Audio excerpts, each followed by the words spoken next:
Desde a Idade Média, o prisioneiro de guerra tem sido um subproduto dos conflitos humanos. Geralmente, ele é anônimo para todos, exceto parentes e amigos, mas suas circunstâncias e tratamento podem ganhar notoriedade. A Guerra do Vietnã produziu sua cota de prisioneiros.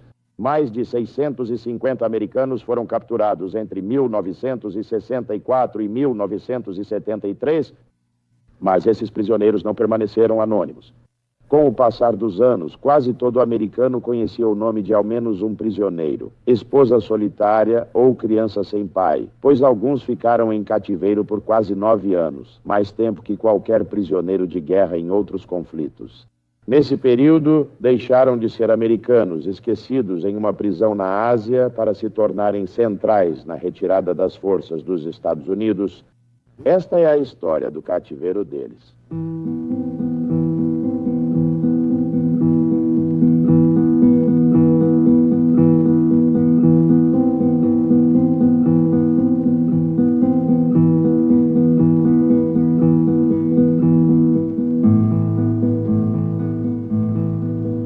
Esta é uma reconstrução de uma cela de prisão no Hanoi Hilton, muito provavelmente uma das primeiras celas que um prisioneiro de guerra recém-capturado veria.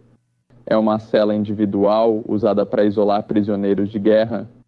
O isolamento era uma pressão frequente sobre prisioneiros de guerra dos Estados Unidos da América no Vietnã do Norte, quase todos passando meses na solitária e alguns até 4 anos.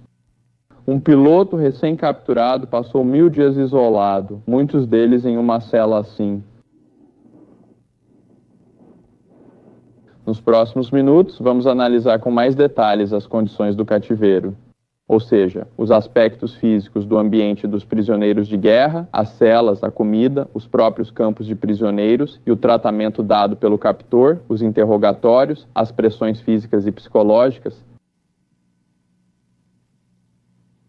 Mais de 650 americanos foram capturados no Sudeste Asiático entre 1964 e 1973, a maioria no Vietnã do Norte.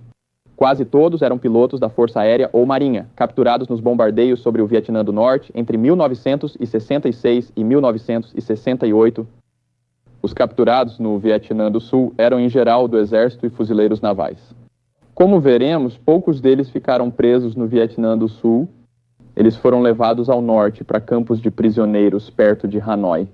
No Laos, as forças de resgate dos Estados Unidos da América recuperaram mais aviadores abatidos, resultando em menos prisioneiros. Apenas 9 homens foram devolvidos pelo Pathet Lao. Esses homens ficaram poucas semanas no Laos antes de serem transferidos ao Vietnã do Norte para a detenção. O Vietnã do Norte só reconheceu os prisioneiros do Laos e do Vietnã do Sul como prisioneiros de guerra após o cessar-fogo de 1973. Dos 122 prisioneiros americanos devolvidos pelo Vietcong, apenas 28 foram realmente libertados no Vietnã do Sul. Todos esses homens foram capturados nesta área geral e nunca foram levados para longe de uma série de campos nas regiões de fronteira do Vietnã do Sul e do Camboja. Os demais prisioneiros libertados pelo Vietcong foram capturados ao norte de Dalat e levados ao Vietnã do Norte para detenção. Esses homens às vezes eram movidos em grandes grupos, como os 41 prisioneiros capturados na ofensiva do Tet em 1968, enquanto outros eram transferidos sozinhos ou em pequenos grupos de 2 ou 3. Praticamente todos seguiram um caminho para o norte, mais ou menos assim, pela rede de trilhas Ho Chi Minh.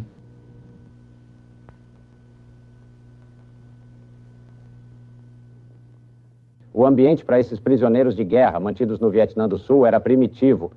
Os campos costumavam ter gaiolas de bambu, pequenas cabanas ou bunkers. A vida era difícil. Prisioneiros eram frequentemente amarrados ou acorrentados por longos períodos, não como maltrato, mas por segurança. O tratamento deles variava conforme a política de cada campo. O que acontecia em um campo não tinha efeito perceptível no tratamento em outros campos. Os prisioneiros eram frequentemente transferidos e precisavam caminhar por semanas entre os campos. O Major R. A.C. Schrump, do Exército, passou 5 anos preso em 12 campos diferentes. A rotina diária dos prisioneiros, focada apenas na sobrevivência sem conforto, variava pouco. A exposição aos elementos representava uma ameaça crônica à saúde e o tratamento médico por médicos treinados era praticamente inexistente, embora alguns Vietcongues atuassem como auxiliares médicos. Os prisioneiros sofriam constantemente de desnutrição, agravada por frequentes ataques de disenteria, dermatite e malária. Ao longo dos anos, 1 em cada 5 homens capturados morreu em cativeiro.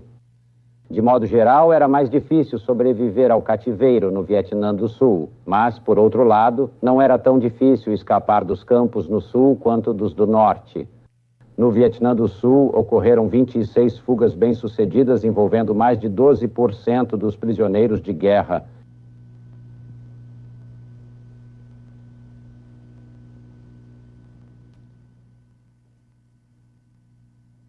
Esta é Hanoi, destino final para quase todos os americanos capturados no Sudeste Asiático. Situada a cerca de 100 quilômetros do interior, no centro do delta do Rio Vermelho, a cidade abriga mais de 1 milhão de vietnamitas e ainda é repleta de pagodes do século VIII, além de vestígios mais recentes da administração francesa. Um dos remanescentes arquitetônicos do século XX é a prisão Hoa Lo, construída pelos franceses no início dos anos 1900. Ela ocupa um quarteirão inteiro no centro de Hanoi, bem em frente ao Ministério da Justiça. A prisão Hoa Lo logo ficou conhecida como Hanoi Hilton no início da guerra, quando americanos eram mantidos ali e o restante abrigava criminosos vietnamitas. Os prisioneiros de guerra americanos eventualmente criaram apelidos para 3 grandes seções da instalação prisional. Em 1967, o Hanoi Hilton original passou a ser conhecido como Little Vegas, quando os prisioneiros de guerra, de forma sarcástica, deram nomes às suas celas e blocos de celas inspirados em cassinos de Las Vegas, Thunderbird, The Mint, Riviera, Stardust e outros. O canto adjacente do campo era chamado inicialmente de Heartbreak, pois a maioria dos interrogatórios ocorria ali. Em 1971, o local foi apelidado de New Guy Village, pois prisioneiros de guerra recém-capturados faziam o processamento inicial ali. A terceira e maior seção da prisão, inaugurada no final de 1970 após o ataque ao campo de prisioneiros de guerra de Son Tay, ficou conhecida como Camp Unity, porque ali todos os prisioneiros de guerra dos Estados Unidos da América foram alojados juntos pela primeira vez. Era composta por 9 grandes blocos de celas abertas ao redor de um pátio interno e uma área de exercícios, podendo abrigar até 400 prisioneiros.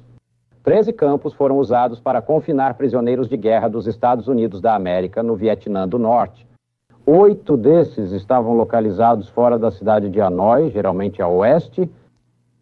O Briar Patch foi inaugurado em 1966, junto ao Programa de Crimes de Guerra em andamento na época. Os norte-vietnamitas transferiram cerca de 50 prisioneiros para esse campo e os submeteram à pressão contínua na tentativa de forçá-los a confessar crimes de guerra contra o povo do Vietnã do Norte. O quartel Dan Hoi, ou Campo da Fé, como os prisioneiros o chamavam, foi o maior campo aberto fora de Hanoi, abrigando mais de 200 prisioneiros de guerra nos últimos meses de 1970. Nesse período, os prisioneiros vivenciaram a vida em comunidade pela primeira vez, após quase 6 anos de tentativas constantes de isolamento. Outro campo, chamado Dog Patch, era incomum por 2 motivos. Primeiro, ele estava localizado longe de Hanoi e a menos de 10 milhas da fronteira com a China, em uma área relativamente inacessível do norte do Vietnã. Em segundo lugar, ao contrário de qualquer outro campo usado no norte do Vietnã, ele era fortemente camuflado até mesmo ao nível do solo, para que os moradores locais não soubessem da presença de prisioneiros de guerra americanos. Isso visava evitar que esses prisioneiros fossem resgatados pelos Estados Unidos da América nos últimos meses da guerra. Por fim, este era o campo de Son Tay, em 1969. O pequeno complexo isolado, localizado a quase 40 quilômetros a oeste de Hanoi e fora das pesadas defesas antiaéreas do Vietnã do Norte, era um alvo quase perfeito para uma tentativa de resgate. Em 20 de novembro de 1970, uma pequena força de assalto transportada por helicóptero pousou no campo, esperando resgatar cerca de 50 prisioneiros de guerra que se acreditava estarem detidos lá. Apesar da operação ter ocorrido sem problemas, os prisioneiros já haviam sido transferidos para outro campo a cerca de 24 quilômetros. A presença dos vietnamitas que ficaram na área criou a aparência de um campo de prisioneiros ativo, levando a operação em um complexo vazio. Após a operação, os norte-vietnamitas evacuaram rapidamente os campos fora de Hanoi e transferiram todos os prisioneiros para a ala de unidade do Hanoi Hilton. Como veremos mais adiante, essa centralização dos prisioneiros de guerra forçou o captor a abandonar seus esforços de isolar e separar os prisioneiros e, pela primeira vez, permitiu que os prisioneiros de guerra se organizassem de forma eficaz. O tratamento dos prisioneiros norte-americanos no Vietnã do Norte pode ser dividido em 3 grandes períodos. Entre a captura dos primeiros prisioneiros de guerra em 1964 e o fim de 1965, houve pouca violência física ou tortura. Os prisioneiros de guerra foram interrogados para obter informações militares, usando incentivos físicos como privação de comida e sono, mas esses métodos não eram considerados brutais, desumanos ou incomuns. No outono de 1965, a postura dos vietnamitas sobre os interrogatórios mudou. Não apenas as antigas técnicas de interrogatório deles não haviam conseguido produzir muitas informações úteis, mas a administração norte-vietnamita também havia iniciado um novo esforço para explorar os prisioneiros de guerra para fins de propaganda. Sem forte coerção, os prisioneiros dificilmente assinariam as confissões e desculpas exigidas pelos captores. E como consequência, os vietnamitas iniciaram um programa de tortura, que duraria quase 4 anos. A tortura foi definida como a aplicação de dor tão intensa a ponto de causar perda de consciência ou de vontade. Muitos abusos físicos iniciados pelos norte-vietnamitas no fim de 1965 se enquadram nessa definição. Frequentemente, os prisioneiros eram forçados, na prática, a se torturarem, sendo obrigados a ficar em pé, sentados ou ajoelhados por períodos insuportavelmente longos. Um prisioneiro foi obrigado a ficar encostado em uma parede das 7H às 21H por 6 dias e meio. Outro ficou sentado em um banquinho sem comer ou beber por mais de 3 dias. Quando um homem desmaiava ou fingia desmaiar, ele era espancado até voltar para a posição. O pior abuso físico, no entanto, era aplicado diretamente pelo captor, cujos acessórios favoritos eram cordas, barras de ferro e cepos que ele combinava de várias maneiras. Os prisioneiros eram frequentemente presos pelos tornozelos em cepos. Depois, algemavam suas mãos atrás das costas e amarravam os braços com corda do pulso ao cotovelo. Depois, uma corda mais longa podia ser passada dos braços do prisioneiro ao redor do corpo e através da barra de ferro em seus pés, para forçá-lo a várias posições amarradas, dependendo da força e imaginação dos guardas. Numa variação, a corda era presa aos cotovelos do prisioneiro e lançada sobre uma viga, permitindo içar todo o corpo do chão. Algumas celas usavam cepos para prender os pés do prisioneiro à cama. Era uma questão simples para os guardas transformar esses cepos em um instrumento de tortura ainda mais rigoroso. Chicotadas eram uma tortura comum antes de 1969. Os prisioneiros eram amarrados a mesas ou até mesmo a árvores e então espancados com varas de bambu ou tiras finas de borracha cortadas de pneus velhos de caminhão até perderem a consciência. Em certas chicotadas, o prisioneiro recebia de 800 a 1.000 golpes. Punições físicas como essas geralmente eram combinadas com isolamento, privação de comida e sono, negação de atendimento médico e assédio geral. Mesmo quando os maus tratos eram comuns para quase todos os prisioneiros, o captor geralmente tentava apresentar uma justificativa moral para a tortura. Geralmente, ele inventava uma acusação conveniente de violação de algum regulamento do campo. O prisioneiro era punido pela suposta violação e depois podia expiar seus pecados oferecendo informações ou propaganda ao captor. Esse era um dos muitos usos das regras do campo impostas nos primeiros dias de confinamento para formar um programa diário de humilhação e assédio aos prisioneiros de guerra. Todos os agressores dos Estados Unidos da América, pegos em flagrante no ataque pirata contra a República Democrática do Vietnã, são criminosos. Durante sua detenção neste campo, obedeça rigorosamente as seguintes regras. Todos os criminosos deverão se curvar diante de todos os vietnamitas no campo.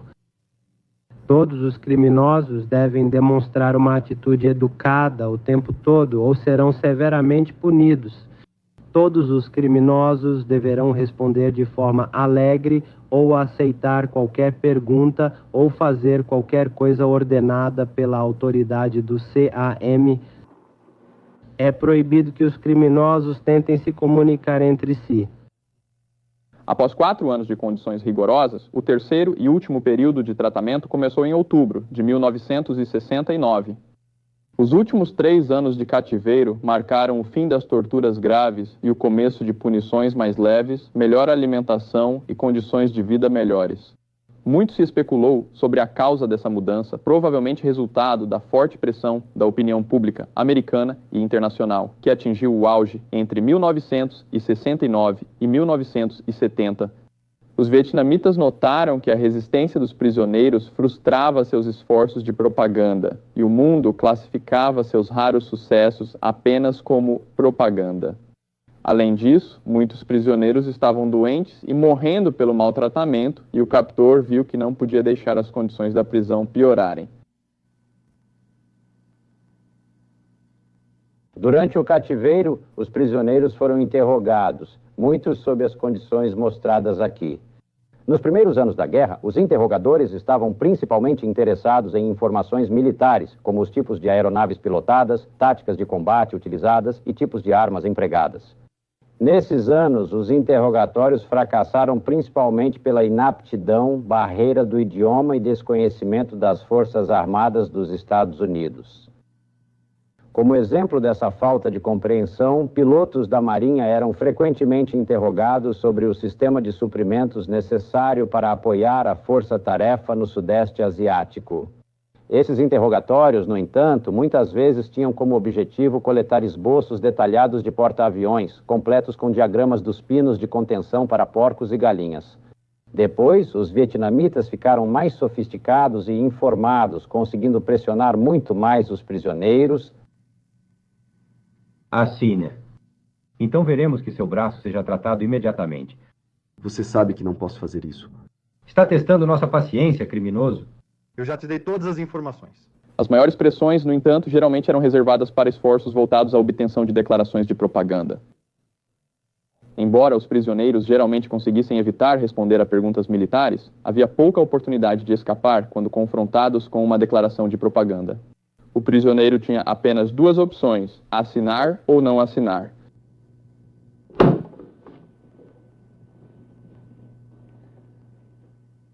A maior campanha de extorsão política começou em 1966, quando os vietnamitas passaram a exigir confissões escritas dos chamados crimes de guerra.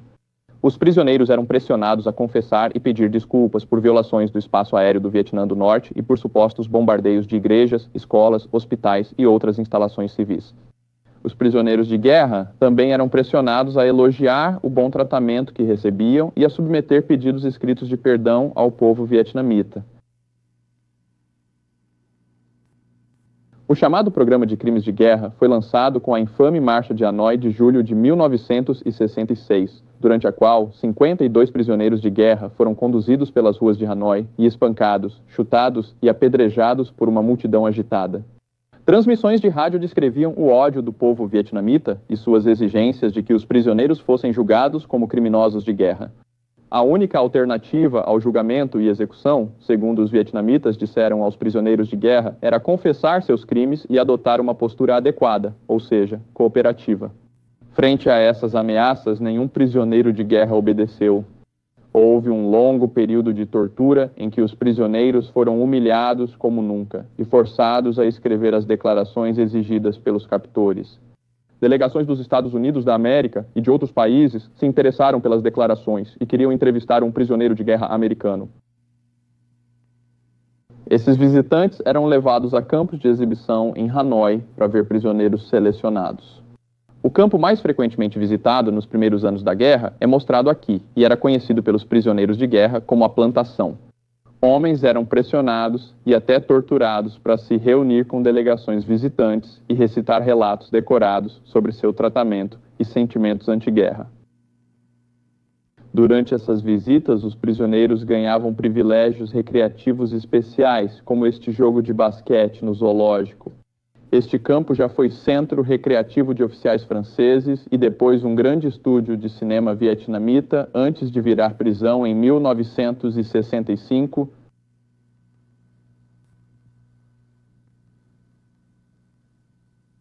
Quartos como esses eram mostrados aos visitantes como típicos dos prisioneiros, mas quase todos estavam presos em outros campos, em condições bem diferentes. Mesmo que os prisioneiros pudessem ser coagidos a se encontrar com grupos visitantes, eles frequentemente conseguiam demonstrar de forma muito clara a natureza forçada de sua participação, permanecendo completamente sem emoção e, de forma ainda mais explícita, exibindo casualmente um gesto direto de desprezo pelo cinegrafista. Os prisioneiros buscavam constantemente contornar os esforços vietnamitas de isolamento e exploração, conseguindo assim manter algum grau de comunicação e organização. Fugir é um dos principais objetivos de organizações de prisioneiros de guerra, e isso também valia para os prisioneiros no Vietnã do Norte. No entanto, escapar do Vietnã do Norte era extremamente difícil, e na verdade houve apenas algumas ocasiões em que os prisioneiros de guerra dos Estados Unidos da América realmente tentaram fugas sérias. Os próprios campos não representavam um grande obstáculo. As forças de guarda eram pequenas, mal treinadas, e a única barreira para a fuga era uma cerca de 2 metros. No entanto, depois de passar pela cerca, o caucasiano alto de pijama listrado dificilmente era ignorado nas ruas de Hanoi. Depois de sair de Hanoi, ele ainda enfrentava muitos quilômetros difíceis de território densamente povoado, onde sua raça, idioma e tamanho, além de uma população hostil, tornariam o deslocamento quase impossível. Em outubro de 1967, 2 prisioneiros tentaram uma fuga ousada. Eles ficaram confinados de forma relativamente frouxa perto da usina termoelétrica de Hanoi, a poucas centenas de metros do Rio Vermelho. Aproveitando a chance sem muita preparação, os homens fugiram do campo, entraram no rio e esperavam flutuar até o mar para tentar contato com uma patrulha da Marinha dos Estados Unidos da América. Os homens flutuaram rio abaixo durante toda a noite, percorrendo quase 15 quilômetros antes do amanhecer. Ao amanhecer, pescadores os encontraram, recapturaram e levaram de volta para Hanoi. Ao voltarem para Hanoi, os 2 fugitivos se reuniram a outros 9 prisioneiros, oficiais considerados organizadores e causadores de problemas, em um novo campo chamado Alcatraz. Esse campo tinha 11 celas de isolamento em 2 pequenos prédios no Ministério da Defesa Nacional do Vietnã do Norte, no centro de Hanoi. Dentro desse campo, o confinamento solitário quase total e 14 horas por dia com ferros nos tornozelos seriam a regra por quase 25 meses, até a grande melhora no tratamento no final de 1969. Outra fuga ocorreu numa noite chuvosa de 1969, quando 2 prisioneiros fizeram um plano bem elaborado a partir do zoológico. Os 2 fugitivos saíram da cela por um buraco no teto e, vestidos como camponeses vietnamitas, tentaram contornar a borda oeste de Hanoi para alcançar o Rio Vermelho e seguir ao mar.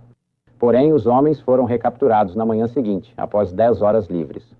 Os fugitivos e alguns outros prisioneiros de guerra no zoológico foram submetidos a dias de espancamentos e interrogatórios, enquanto os vietnamitas tentavam eliminar a liderança dos prisioneiros e destruir a rede de comunicação entre eles.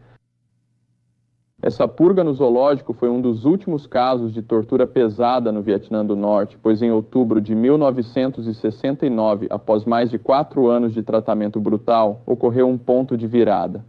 A era de condições geralmente severas foi substituída por uma atmosfera de punições mais leves e melhores condições de vida. Os vietnamitas demonstraram grande preocupação com sua imagem global, pois o comandante do Hilton de Hanoi virou bode expiatório pela crescente publicidade sobre o maltratamento dos prisioneiros. Em um pedido público de desculpas ao povo do Vietnã do Norte, ele teve que admitir ter aplicado mal a política governamental branda e humana aos capturados. O tratamento melhorado se manifestou de várias maneiras. Distribuíram mais roupas e cobertores, dobraram a cota de cigarros de 3 para 6 por dia e aumentaram o tempo dos prisioneiros fora das celas. A dieta melhorou com a inclusão de macarrão, mais carne e outros itens à sopa diária. Imagens de filme divulgadas antes de 1969 pelos vietnamitas tentavam mostrar a comida deliciosa servida rotineiramente aos prisioneiros. Na verdade, prisioneiros de guerra recebiam esse tipo de refeição só 2 ou 3 vezes ao ano, em datas especiais como o Tet e o Natal. Nos demais dias, recebiam só 2 refeições, uma tigela de sopa rala, geralmente de abóbora, e 2 pãezinhos cada. O tratamento médico melhorou um pouco no fim de 1969, mas, diferente dos filmes de propaganda exibidos, o atendimento quase nunca ocorria em hospitais profissionais. Os principais problemas médicos eram queimaduras e fraturas durante quedas e capturas, além de disenteria, problemas gástricos e parasitas intestinais. Sem cuidados médicos, prisioneiros de guerra criaram remédios próprios, como consumir casca de banana para diarreia e usar pasta de dente como antisséptico. Em 1970, o tratamento continuou melhorando lentamente. Alguns homens seguiram isolados em cada campo e a maioria dos prisioneiros não podia enviar ou receber cartas, mesmo após 5 ou 6 anos de cativeiro. Confrontos frequentes com os guardas continuaram, geralmente por causa das atividades de comunicação dos prisioneiros de guerra. A organização dos prisioneiros de guerra melhorou em todos os campos devido à pressão reduzida. No final de 1970, após a incursão de Sontai, os vietnamitas tiveram que reunir todos os prisioneiros de guerra em sua prisão mais segura, o Hilton de Hanoi. Os prisioneiros rapidamente aproveitaram a chance inédita para fortalecer sua posição e fundaram a 4ª Ala de Prisioneiros de Guerra Aliados, organização que durou 3 anos de cativeiro. A ala reunia os 352 prisioneiros norte-americanos do Hilton de Hanoi, 3 prisioneiros de guerra tailandeses e um tenente da Força Aérea do Vietnã do Sul, formando uma organização aliada. A ala foi chamada de 4ª porque era a 4ª vez neste século, após as Primeira e Segunda Guerras Mundiais e a Guerra da Coreia, que militares americanos estavam em cativeiro. O objetivo dos prisioneiros de guerra foi formalizado na escolha do lema da ala, retornar com honra. A ala era comandada pelo então coronel John P. Flynn, da Força Aérea, o oficial de mais alta patente preso. Sua equipe tinha representantes de todas as forças e cobria cada quarto no Hilton, designado como esquadrão. A organização ficou muito complexa e sofisticada. Como disse um dos que voltaram, tínhamos tudo, menos um oficial de controle de vida selvagem, e provavelmente teríamos em poucos meses. Os prisioneiros não tinham acesso a filmes como Minha Bela Dama, mas alguns já haviam assistido ao mesmo filme várias vezes e ficaram conhecidos como contadores de filmes, sendo uma das respostas para o entretenimento. Um prisioneiro, por exemplo, iniciou nos primeiros dias de cativeiro recontando o enredo básico de Minha Bela Dama, o que levava cerca de 1 hora. No fim do cativeiro, ele já apresentava um espetáculo de 4 horas e meia, com música de fundo e letras. Outro prisioneiro de guerra acabou desenvolvendo uma versão de 8 horas de E o Vento Levou. Alguns prisioneiros se especializaram em recontar romances, enquanto outros criaram cursos completos em francês, espanhol, história americana, arte, filosofia, termodinâmica e mecânica automotiva.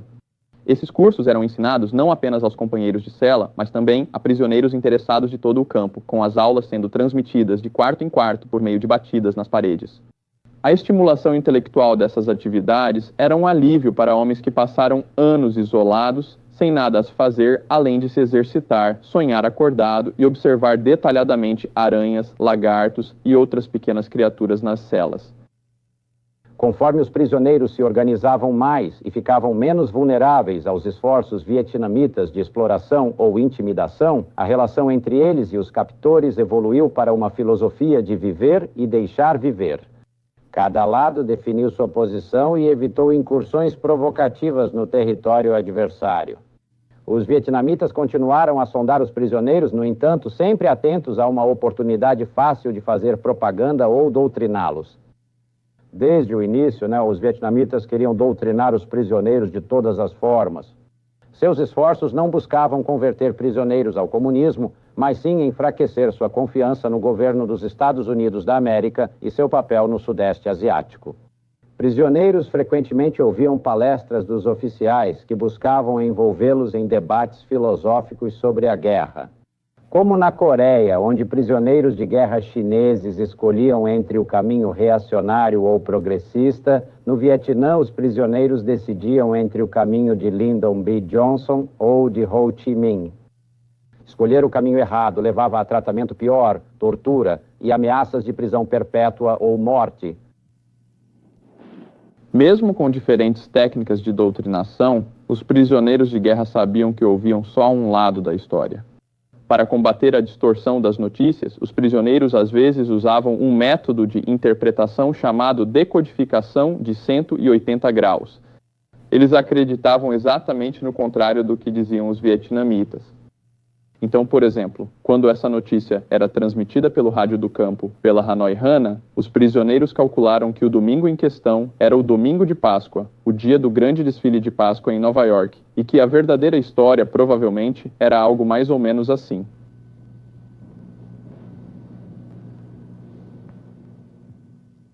Como dissemos, a partir do fim de 1969, as melhorias no tratamento permitiram que os prisioneiros se recuperassem física e mentalmente dos anos de isolamento e abusos.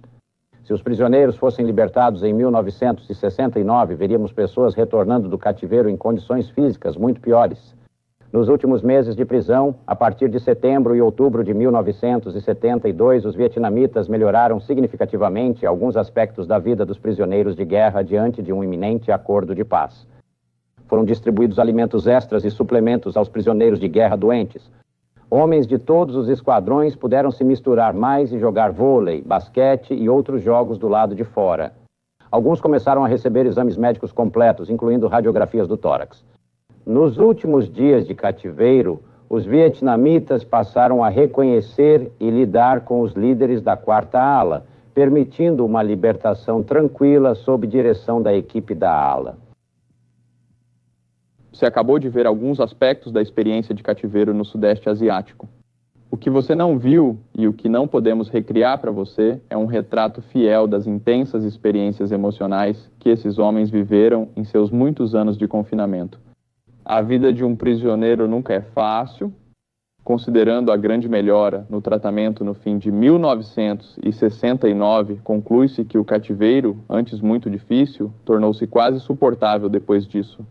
Mas para o prisioneiro, a monotonia, as ansiedades, os medos e as incertezas do cativeiro continuam mesmo durante os melhores períodos de confinamento. Ele vive em um ambiente quase sem uma das mais importantes necessidades psicológicas do homem, o senso de segurança. Isso sozinho já pode causar grande debilitação após anos de confinamento. Alguém pode perguntar como o cativeiro no Sudeste Asiático se compara qualitativamente a outras guerras. A resposta está nas palavras do coronel da Força Aérea Richard Kern, prisioneiro na Europa em 1944 e 1945 e por mais de 8 anos no Vietnã do Norte. Ele disse: "O cativeiro com os alemães na Segunda Guerra Mundial foi difícil, mas eu fui tratado como um ser humano. Minha experiência no Sudeste Asiático foi completamente inacreditável, indescritível e fora deste mundo."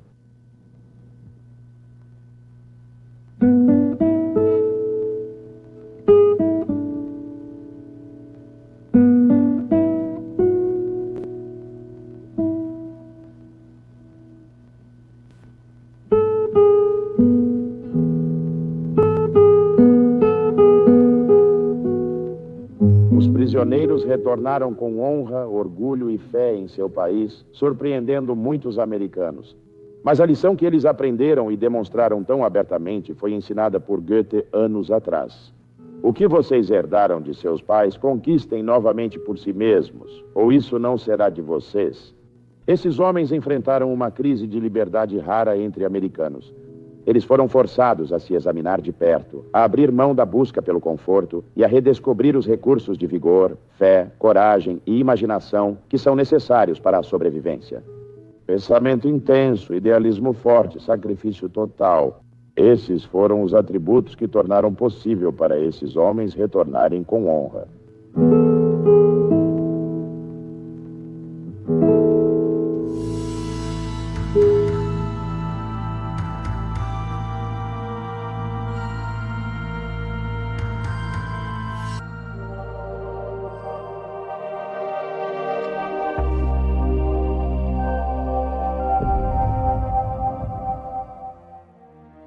Obrigada por assistir. Se quiser apoiar nossos conteúdos históricos, curta, comente e compartilhe este vídeo com outros apaixonados por história. E não se esqueça de se inscrever para manter a história.